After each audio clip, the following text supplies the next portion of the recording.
My mom and dad are actually visiting this week and just went down to North Carolina to visit our son who's at Elon University. And Yeah, it's a great then, school. yeah, they flew from Oregon to Raleigh, drove over to Elon, spent time with him, then flew up to Washington, D.C. They're spending time with us in our family right now. And then I'm driving with them tomorrow to go up to Colgate University to visit our daughter. So mom and dad are doing really well. They had a chance to meet with the brain health team today and just really enthusiastic. So Thank you. Wonderful. And Diane. Hello, everybody. I'm Diane Watson from the Spring Hill Community Village in Lorton, Virginia. And I have the pleasure of saying I feel like we've been with this from the very start, being part of the initial group with George Mason, and have had two groups, two official groups of the 12-week. But that second group is meeting up to this point from 1922, 2022. And I had the pleasure of seeing the cohorts yesterday who came to the caring group meeting. We've had some other people interested, and it came out in that conversation how many people voice, oh, my memory is not as good as it used to be, but yet they're hesitant to join something that they feel they might have a certain stigma or label to it, and trying to reassure them and others, as it was with that first group, the first meeting after the initial meeting when they had their homework to do, and have the group come back and say, well, I did 10 pages of math. How many did you do? I did 4 pages of math. Oh, I must be a little slower than the other. It's amazing what comes out in conversations and what people look at and how they, view different things. So getting people to realize it's not a competition, it's you're doing something for yourself and just where it goes. And Rob, you and your mom have been, occasional conversation pieces to say how good she's doing and the fact she's still doing bridge, which everybody realizes, even if they don't play themselves, that's not an easy game to play. yeah. So it sort of is a testament about that. And Allegra and I just finished the Dementia Friendly Fairfax information session today. And when we go out in persons to the different libraries or houses of worship, inevitably somebody will say, well, if we got this diagnosis, what do we do to make it better? Because we're eating right, we're drinking and all this stuff. And he said, well, just like you do the physical exercises, if you do some exercises specifically for the brain, and it just automatically flows into stronger memory. And for those of you who may have heard it before, I'm sorry, but I'm proud of the fact that I feel like the P in the SHAPE strategic plan for Fairfax, Virginia, we introduced the P, the stronger memory, to the senior centers in Fairfax County. And it started with a trial group of two centers doing it, and now it's everybody. And there's a waiting list, and it's ongoing. We're paying it forward for sure. Oh. So thank your mom, Rob. Yeah, D Diane, so nice to see you, and thank you for leaning in. And Fairfax County, which is the largest county in Virginia, also helped us translate the program into multiple languages, Mhm. which we're so grateful for. We can reach over half the world now with the languages that are created for the program. So we just really appreciate the partnership and Um, giving it out. as do we. It's made an impact on a lot of people. So thank you.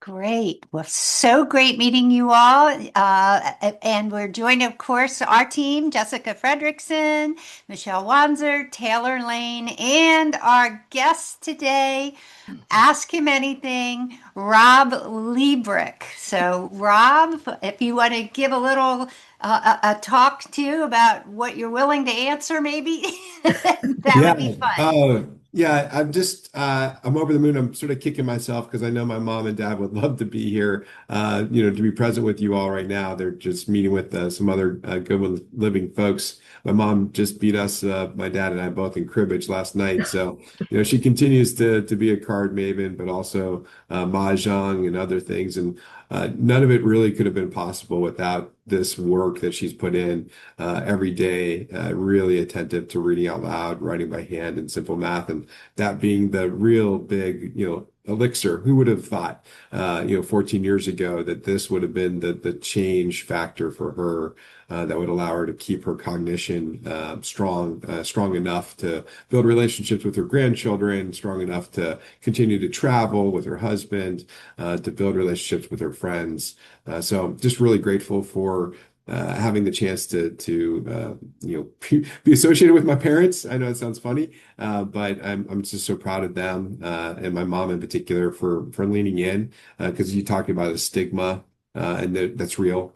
Not everyone's up for this, but she fought through that, maybe fear-based, why she fought through it. She didn't want it to get worse, and it's been an amazing journey. So I would just say thank you. My heart is full. I'm gonna see them in just right after this call, pick them up, and I'm gonna share with them that all across this country and in Canada, there are people that are believing in and seeing the results and making a difference in others' lives. And that's just so meaningful to me, to us. And so I have nothing that's off limits for conversation. We really have made it to this point because of feedback, because of what we've heard from people, wisdom that we picked up along the way. So Mary, I've got this question mark around, keeping people engaged is probably the biggest, hardest, boulder to overcome. And you already have some groups that have been meeting since 2022 here that are not directly affiliated with us, which is great. We have our own group that's been meeting for, now coming up in 5 years, which is great. But definitely want to learn from you all. But any questions you have, I'm happy to answer. I think we're I know this is going to sound funny this many years in, but I feel like we're just getting started. I feel like we're just getting discovered. We're just getting our ability to really get out there. And I think we're going to be able to help hundreds of thousands of folks in the next couple of years and really work our way up. So only through you, only through facilitators, only through folks like you who believe in it, and Sandy, residents who believe in it, in communities. I wrote down, you said you had 30 come back to you, which is amazing after you had the first, over 50 show up initially. So, kudos to you and thank you for leaning in. But thank you to all of you for leaning in. Rob, is your mom doing the initial arithmetic as it was way back when, or is it changed, or are you doing flashcards or something different than the original manual? Yeah, she's super consistent. She just does simple math. She just went through the whole regiment for us just recently, and encouraging her to continue to do that and benchmark against herself. So my aunt, my mom's sister, is also doing it. So she's gone off and bought some books from the dollar store, things like that, and doing the simple math there. And I would say our consistency on math has always been, and this stands true today. We say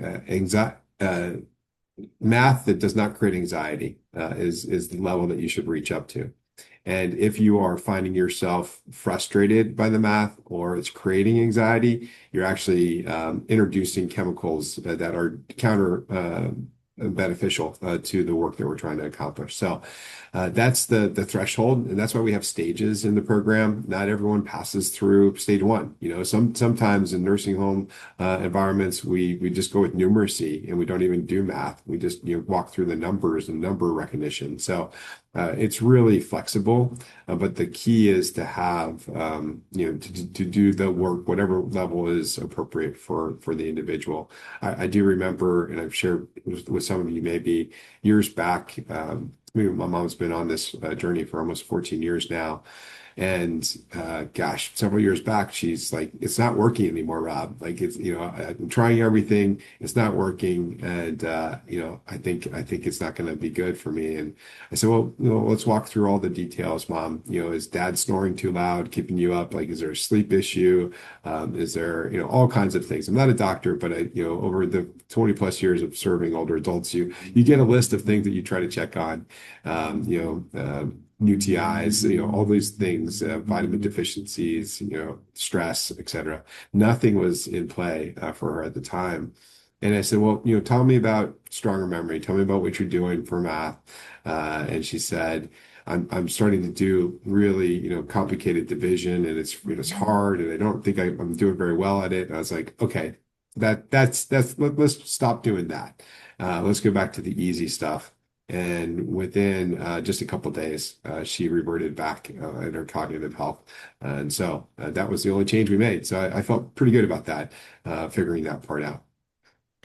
I think that's one of the things that people don't realize is the impact of stress, whether it's self-induced or life challenges that are going on, how it affects the body and the reactions. So it's For good to sure. hear.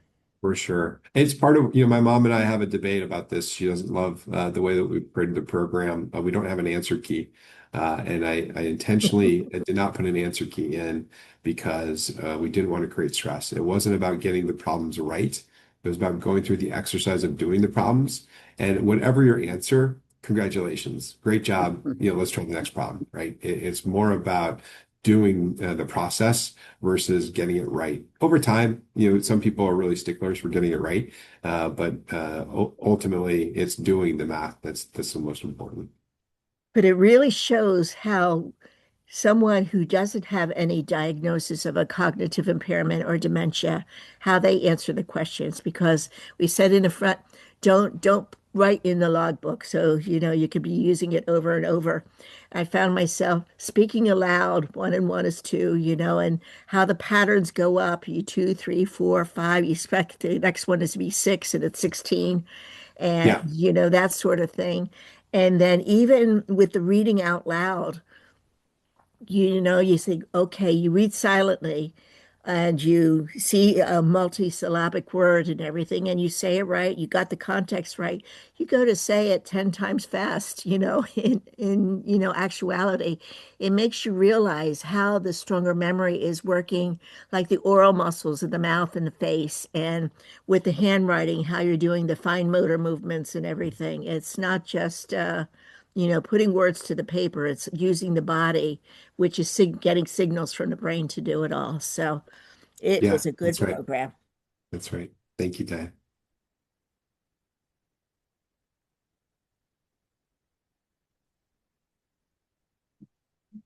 Yeah, Mary.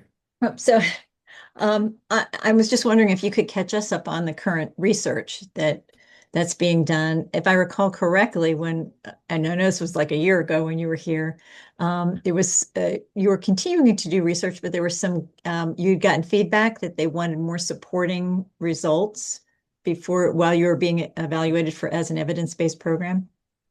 Yeah, so Yes.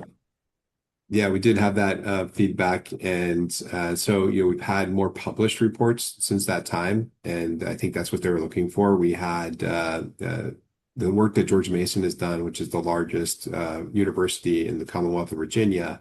We've been tied with them for all these years, thanks to those of you who started off with us and doing pre and post test evaluations, cognitive evaluations. So that work that started years ago, what I didn't realize, it does take time for these things to get published, to be peer reviewed, and we've had several now, 4, if I'm not mistaken, published reports, and really excited about that because that gives us ample discussion pathways for having evidence-based information for others. We've also, since that time, created a white paper that was a result of a 3-year grant process that really Teresa was the core for in the Commonwealth of Virginia. We rolled the program out to 91 nursing homes, and that's not where we started. We didn't think we would be in nursing homes, really rolling this program out to those who were more cognitively challenged. We thought this was really intended for mild cognitive impairment, early dementia diagnosis, or not yet diagnosed with dementia, but wanting to keep your focus and your brain health stronger. We thought that was more of an independent living focus for the program. So awesome to find ourselves in this position to roll this out to 91 nursing homes. 862 participants later, 76% of those participants indicated that they had an improvement in their cognitive health. So there's a wonderful white paper out about that, just sort of validating the great work that we've done. And that was a 3-year grant that we earned, were rewarded to through CMS, through civil monetary penalty grant here in Virginia. So we want to replicate that work and help more people in nursing homes while we're helping more people who are independent, and while we're helping more people who are just early diagnosis. So it's a broad spectrum of folks, but that's where the research is right now. I think George Mason did a great job of testing it out in different languages. We had one study done in both English and Korean. And they also tested out a theory of socialization of the program. If you do this by yourself versus doing this with others, and they found that either way it's beneficial, but with the socialization, it's helpful, even more helpful. And certainly that was great. They did a longitudinal review post 6 months after people had done the program, if they were still seeing positive results, and came back and saw that their pre-test scores were still improved even after, even if they stopped doing it after 12 weeks of doing the program. So it's almost like your brain can't forgive you for showing it what it needs to do, can't forget, and it needs to do those things. So pretty cool, I think, overall on the research side. And certainly we're open to more, but I've always been a little bit hesitant on the research side because I know it takes a long time. And I've always just wanted to help people, so I haven't been as research focused. And so, maybe we could have started years and years ago, but I think we're in a really good spot now to tell the story and have the research backing us. And also since that time, since a year, we had a chance to talk with Dr. Kawashima, who is really the founder of the research that is in Japan, where this came out of years and years ago. And his background was around doing the brain scans of people when they were having the opportunity to read out loud or, write by hand, and seeing whether there was any more activity in the prefrontal cortex. And Dr. Kawashima was very positive about the work we're doing. So that was great. Nice to have validation. He also shared, he thought that we could encourage people to work on the speed of processing more.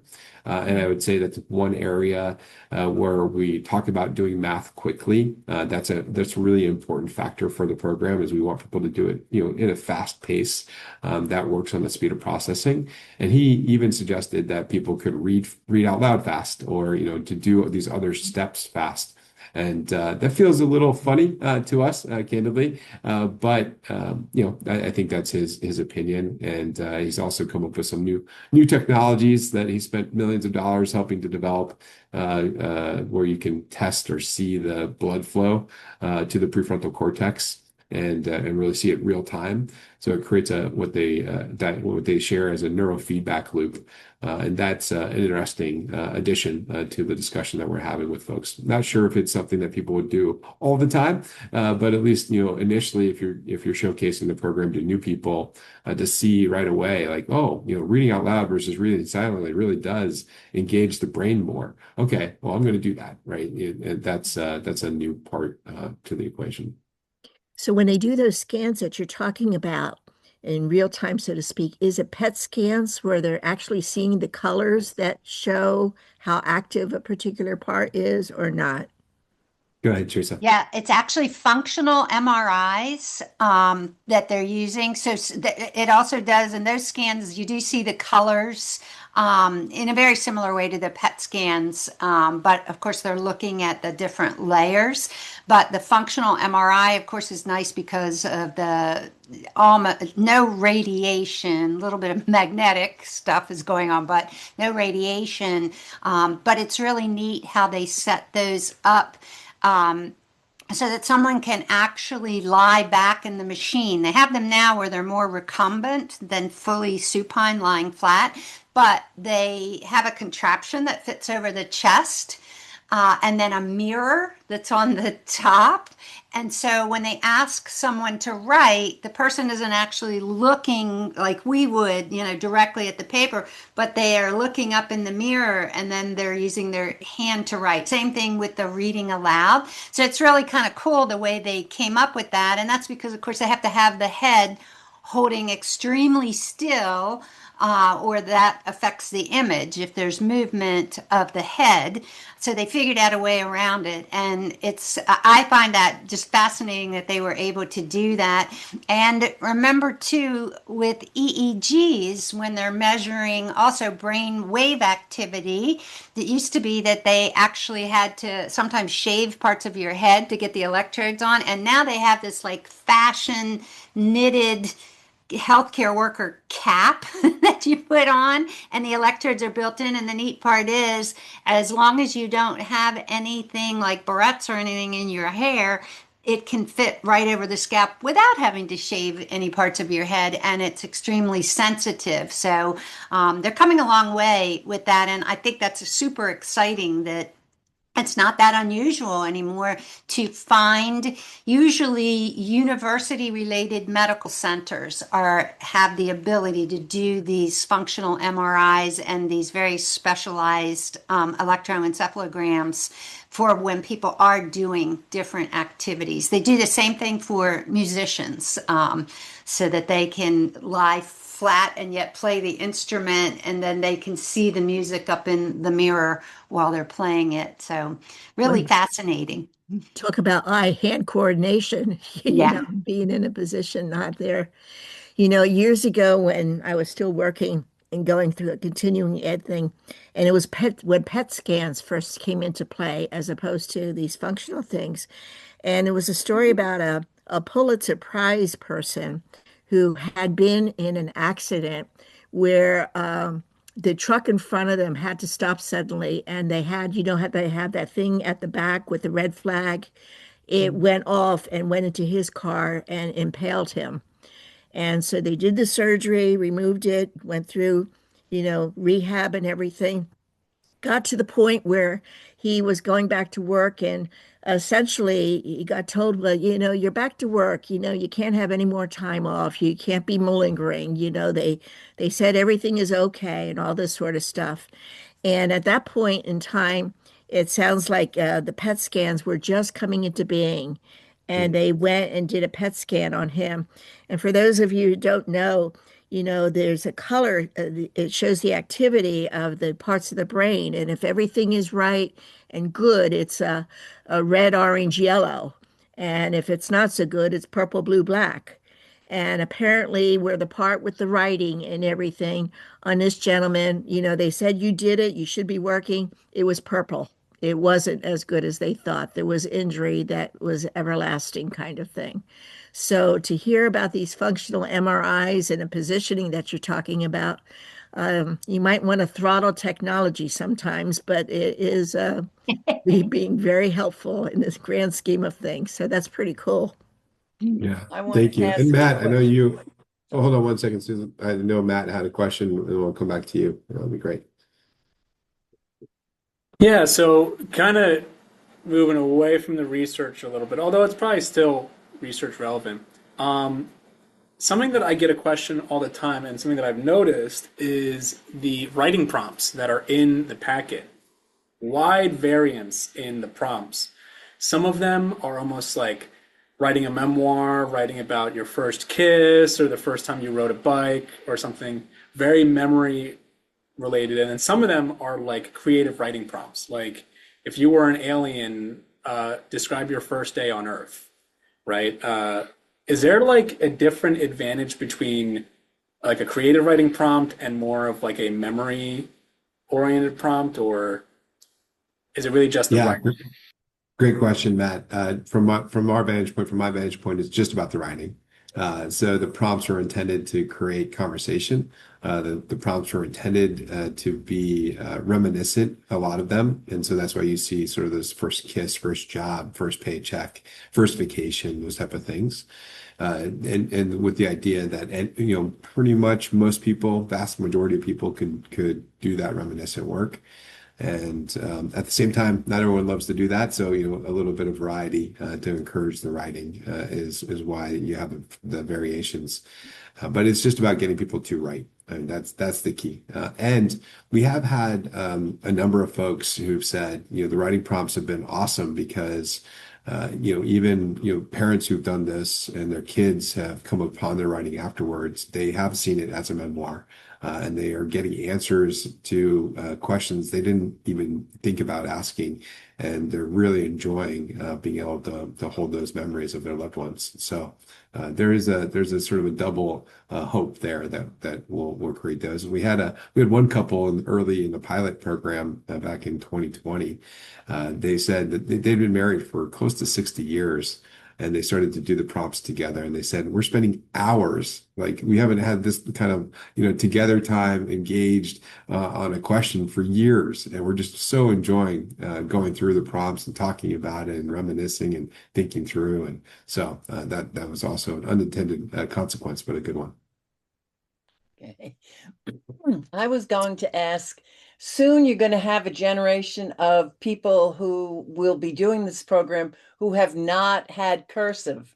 And have you been thinking about that? I mean, I know cursive is coming back now slowly, but it definitely is coming back. But there's maybe 3 or 4 generations of people that had no cursive experience at all. And I can see how valuable it is when I write, and I know just even, how much better my handwriting is from how it was years ago because I'm writing regularly. But are you thinking about what's going to happen with those people when they need this program? Not yet, because we want to, we're scaling for the current and today, and I think we have a few decades before No, that we reality. don't. No. Well, I think we'll have a few decades. I think most people were taught cursive. I know my kids were, but they went to some special schooling, and most kids are not today. But I do think for the next 10, 15 years we'll be all right with that group. And what I'd also say is this, handwriting from my vantage point, and there may be some conversation around this, but cursive, not cursive, print writing, all handwriting is good handwriting. And so I don't need someone to know how to do cursive. I just want someone who's able or willing to work through the exercise of writing, whether that's block or otherwise. And in fact, our occupational therapists and speech therapists have said we don't even think you have to actually physically write if that's a hardship, but you can go through the practice of writing, sort of in the air or virtually, and that in and of itself, as long as you're working through it that way, still beneficial. So it is the exercise of writing, and yeah, at some point we'll have to think about this cohort, probably their attention span is what I'm most worried about, Susan. Not so much the Yes. cursive or not cursive, but that everything is 30 seconds or less, and we're asking people to spend 23 minutes on average to do this work, or at least that's what the research says. 23 minutes on average a day. So that's probably the bigger concern that we're going to be coming upon. Okay. Yeah, Mary. So I'm curious, Rob, I know you're a visionary. You're thinking not just for the present, but also for the future. How do you see stronger memory evolving? Where do you see it in 5 years, 10 years? Yeah, great question. And if you'd asked me if I saw this coming, where we'd have a facilitator group on a monthly basis with a growing team, a brain health team at Goodwin Living, I would have thought, oh, okay, maybe that can happen. But super great to be in this moment. So I don't want to ever move too fast forward without really respecting and honoring where we've come from.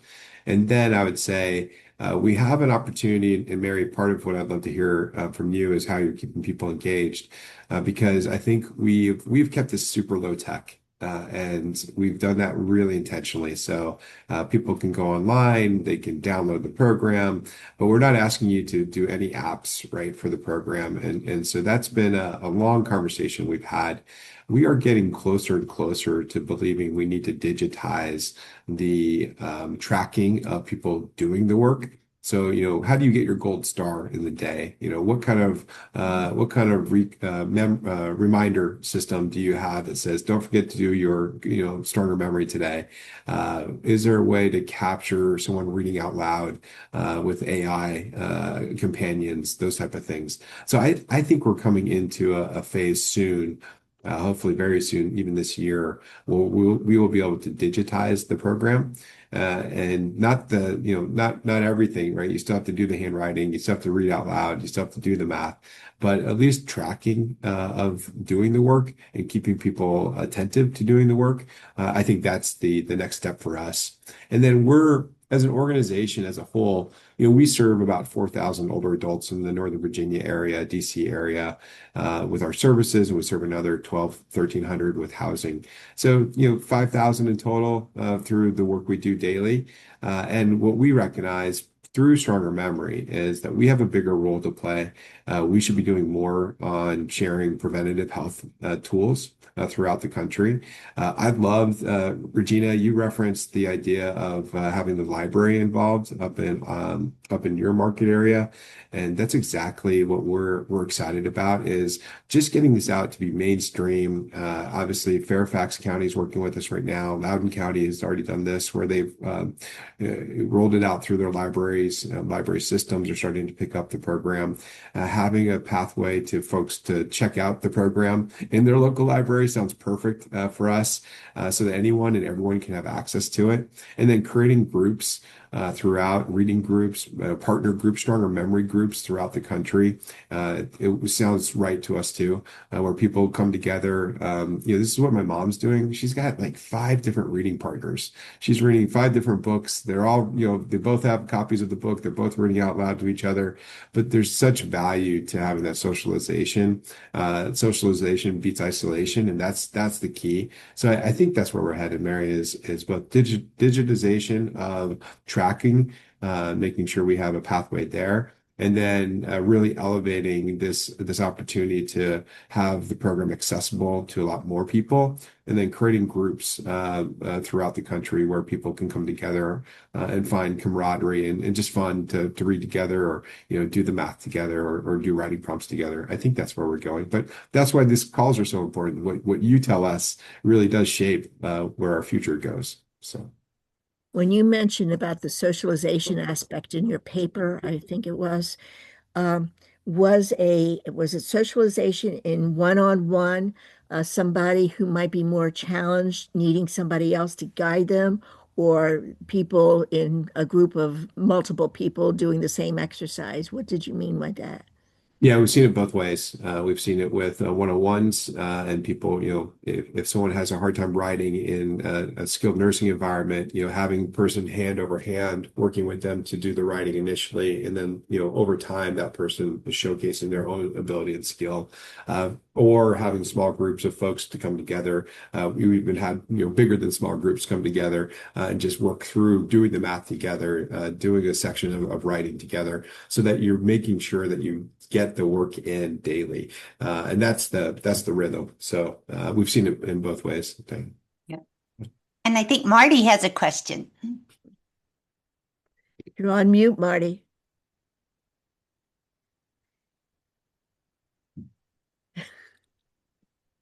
You mentioned about tracking and improving the tracking and having that digitized. Are you using Google Forms or some other program?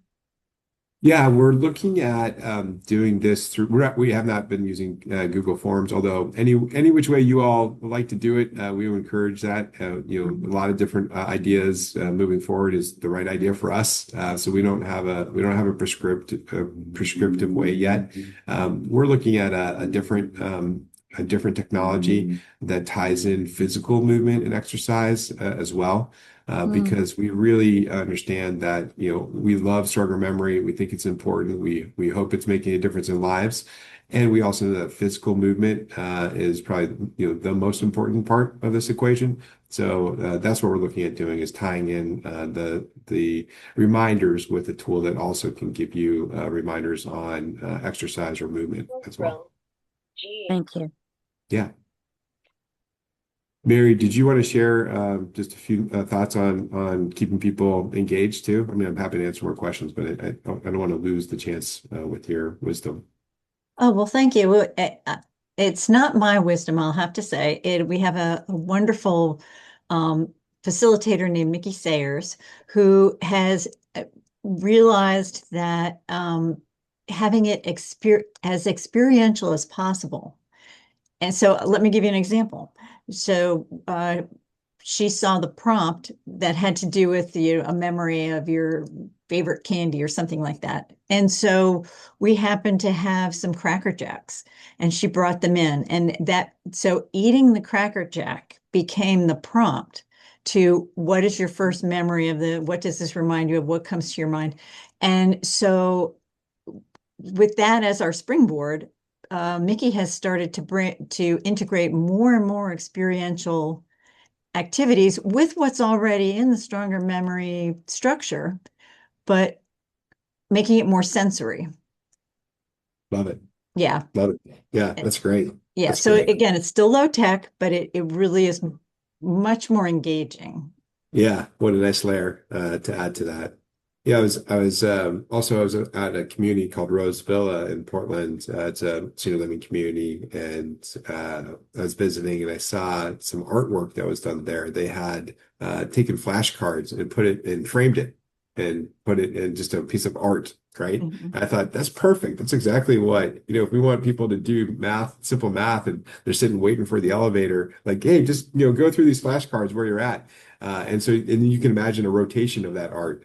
And you can have writing prompts, you can do simple math problems, but I just thought that could be really fun, or poetry to read out loud and encourage people to do it. The one of the hopes of all this is to create ecosystems of brain health, and not to dispel the idea that you can only do it over here at this time and you should be ashamed. But no, let's do it all the time, everywhere, and have it in places that people frequent and experience. And so certainly in community settings like ours, and Sandy, I think about you, like those are places to sort of have fun with creating stronger memory prompts that maybe people don't expect. Artwork, writing prompts where you're asking people to read out loud, or things like that.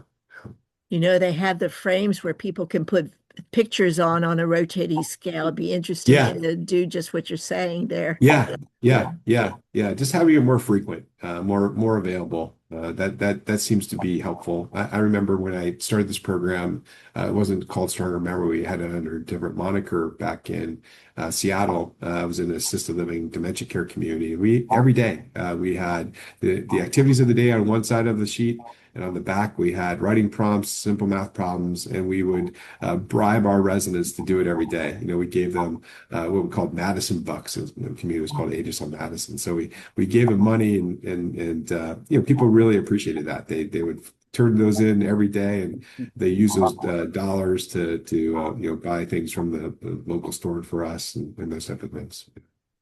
If I may, this is Angela. On the sensory side, we do a class on our healthcare unit here, and one of our most successful was everybody has some photographs in their room. So one session we said, when you come, bring a photograph with you and tell us about it.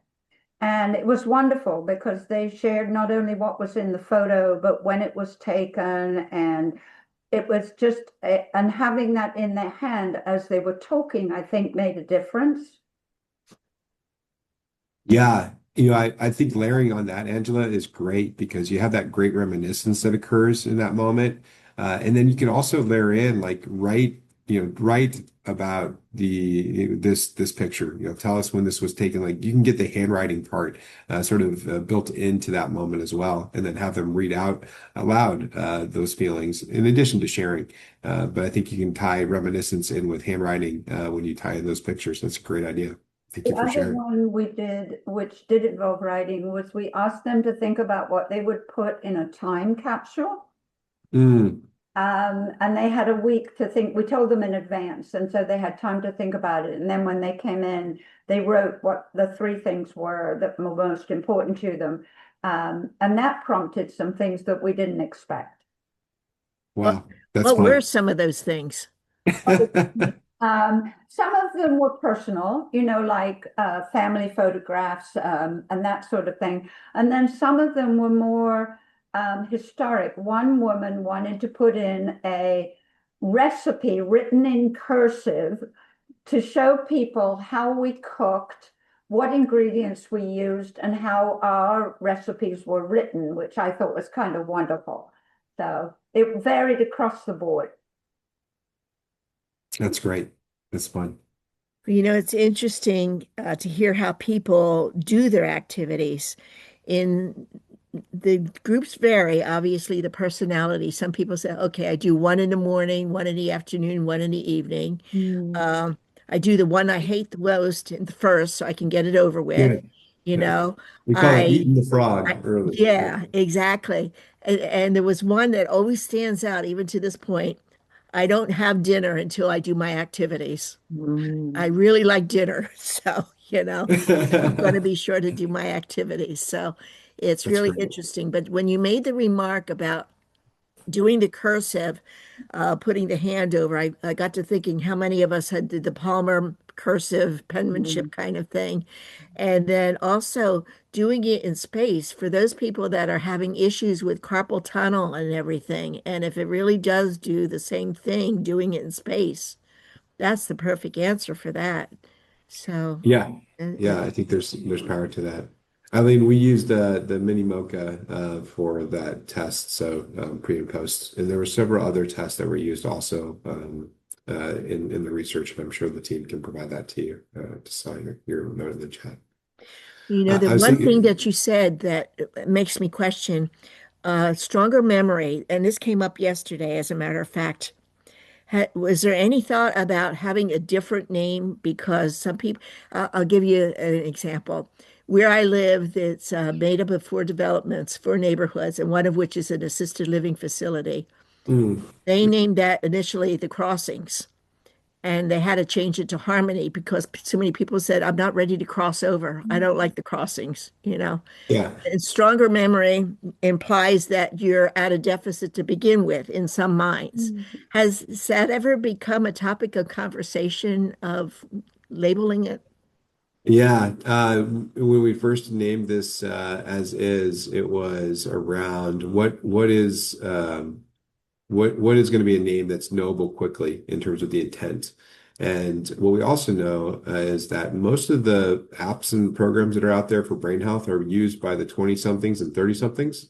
And they're not used necessarily by the older adult population. Mhm. So it's fascinating to see that the group that wants stronger memory and better recall is not always the 50 plus population. So that's been awareness that we've had. So we haven't moved away from it. We know there's overall there's just a stigma if you are for some people if you are not as cognitively strong and those symptoms are showing.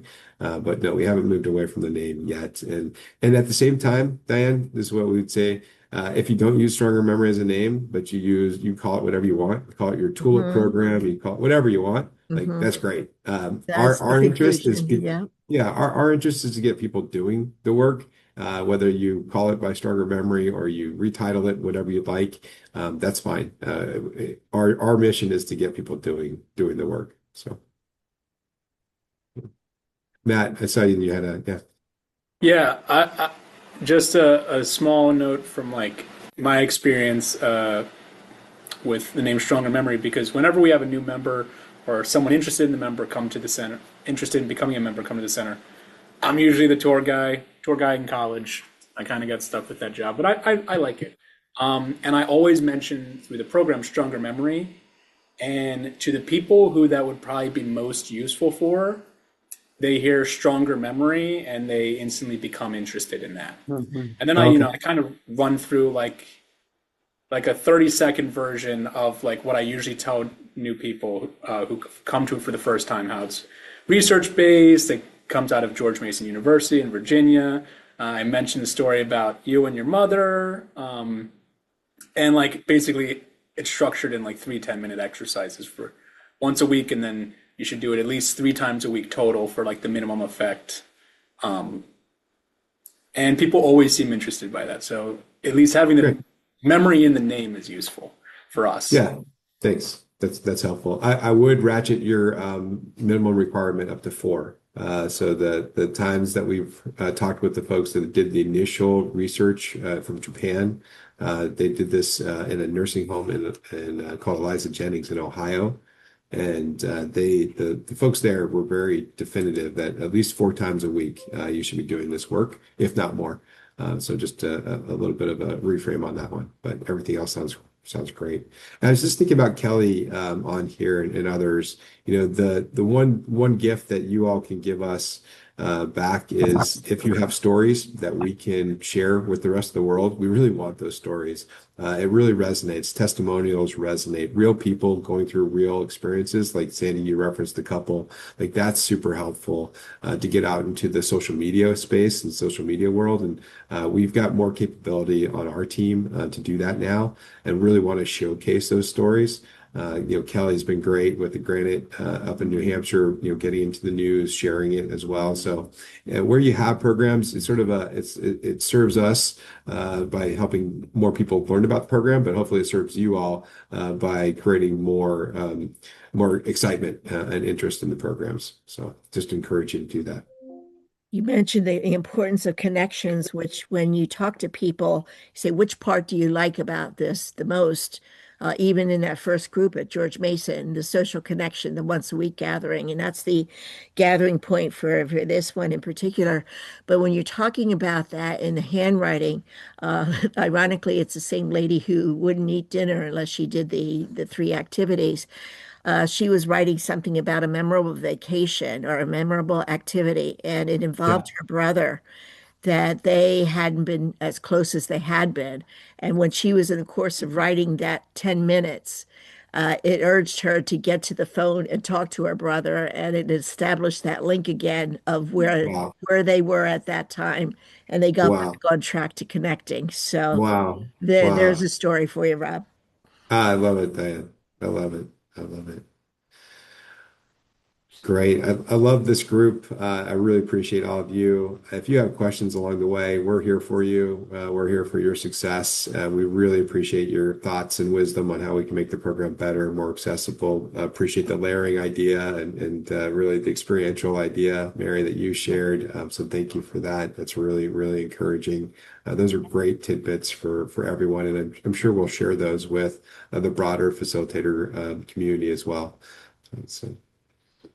Yes, absolutely. Gosh, thank you, everyone. I think I might switch my virtual group question tomorrow to be about the time capsule instead of what That's a I good was question, right? planning, because I love hearing the in-person groups and things you can do experientially, but then also taking it for virtual groups that we run as well. So, gosh.